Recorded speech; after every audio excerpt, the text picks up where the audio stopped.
Assalamualaikum warahmatullahi wabarakatuh.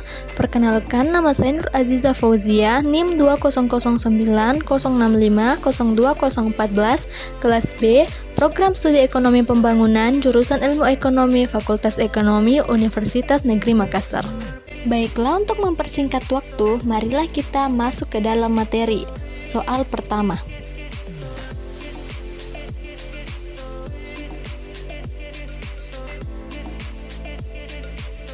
Karakteristik negara berkembang. Pertama, tingkat pertumbuhan penduduk yang tinggi. Pertumbuhan penduduk memang menjadi salah satu ciri yang menunjukkan suatu negara apakah tergolong dalam negara berkembang ataukah maju. Kedua, mempunyai tingkat pengangguran yang tinggi. Selain tingginya pertumbuhan penduduk, ternyata negara berkembang juga bisa ditandai dengan tingginya tingkat pengangguran. Karakteristik yang ketiga adalah ketergantungan pada sektor pertanian atau primer. Keempat, pasar dan informasi tidak sempurna. Kelima, pendapatan per kapita rendah. Keenam, kesempatan kerja yang kurang memadai. Dan yang ketujuh adalah adanya keterbatasan modal usaha. Permasalahan yang sering timbul di negara berkembang.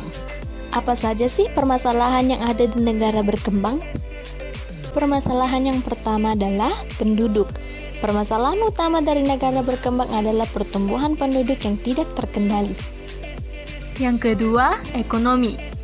Keadaan perekonomian di negara berkembang biasanya masih semrawut. Banyak pengangguran di negara berkembang, penyebabnya adalah kekurangan kesempatan kerja dan juga kualitas SDM yang masih rendah. Yang ketiga, pendidikan. Pendidikan di negara berkembang tidak merata dan masih banyak orang yang belum mendapatkan pendidikan secara layak. Hal ini karena kelebihan dari jumlah penduduk di negara berkembang.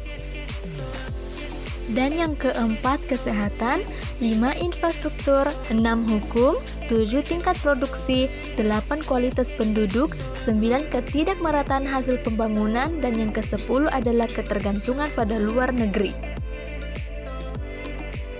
Soal kedua.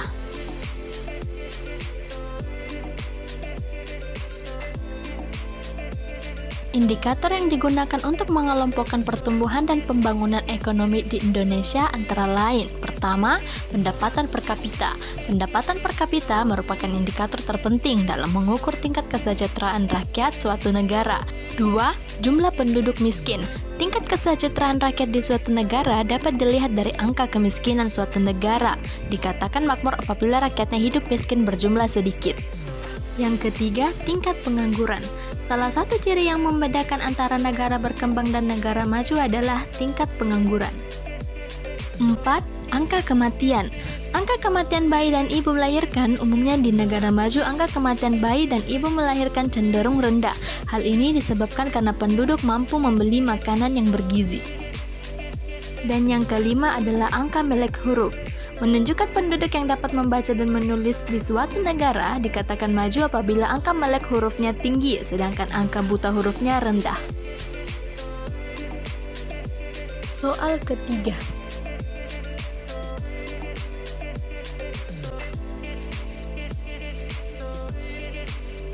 Teori pertumbuhan ekonomi.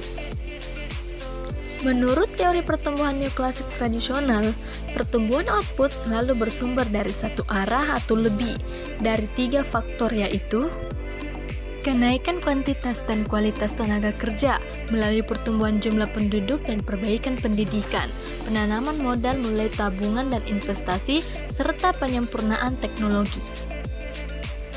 2. Perekonomian tertutup atau closed economy, yakni tidak menjalin hubungan dengan pihak luar yang tingkat tabungannya rendah dalam jangka pendek pasti akan mengalami laju pertumbuhan yang lebih lambat apabila dibandingkan dengan perekonomian lainnya yang memiliki tingkat tabungan yang lebih tinggi.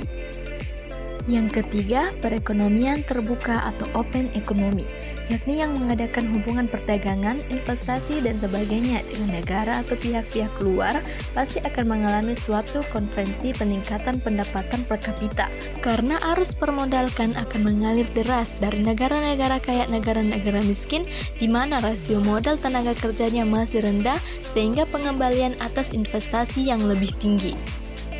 Soal keempat.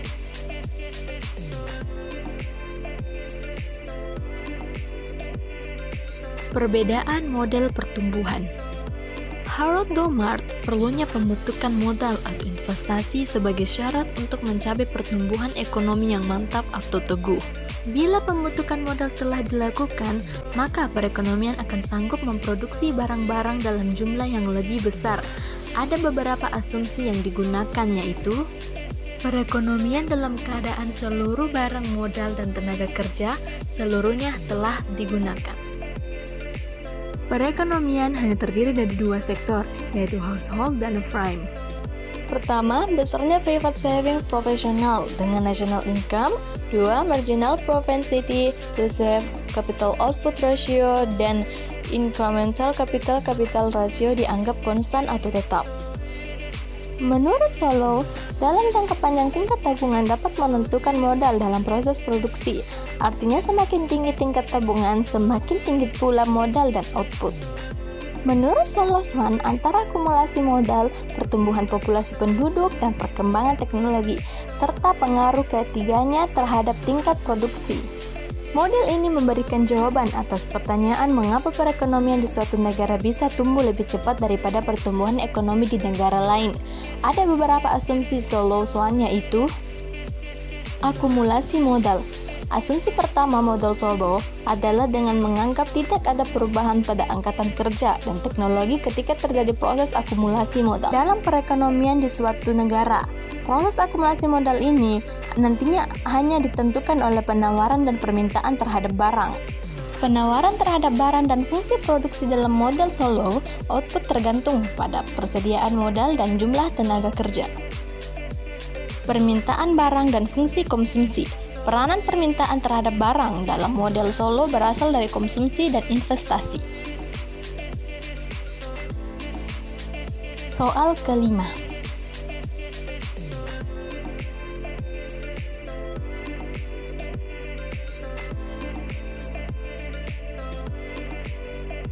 Teori ekonomi yang paling populer di Indonesia yaitu teori Keynes. Karena teori Keynes mengatakan bahwa permintaan agregat diukur sebagai jumlah pengeluaran rumah tangga, bisnis, dan pemerintah, merupakan kekuatan pendorong terpenting dalam ekonomi.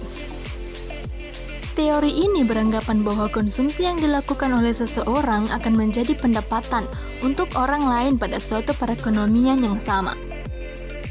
Dalam kata lain, apabila seseorang membelanjakan uangnya, ia membantu meningkatkan pendapatan orang lain melalui naiknya permintaan, berkurangnya pengangguran, dan penurunan deflasi. Contohnya, penurunan suku bunga perbankan dapat menarik masyarakat untuk dapat meminjam uang dan mendorong konsumsi. Contoh lainnya, penyerapan tenaga kerja dan kebutuhan barang dan jasa dari sektor swasta dan perorangan akan meningkat ketika adanya proyek pemerintah, misalnya melalui pengadaan infrastruktur. Soal ke-6.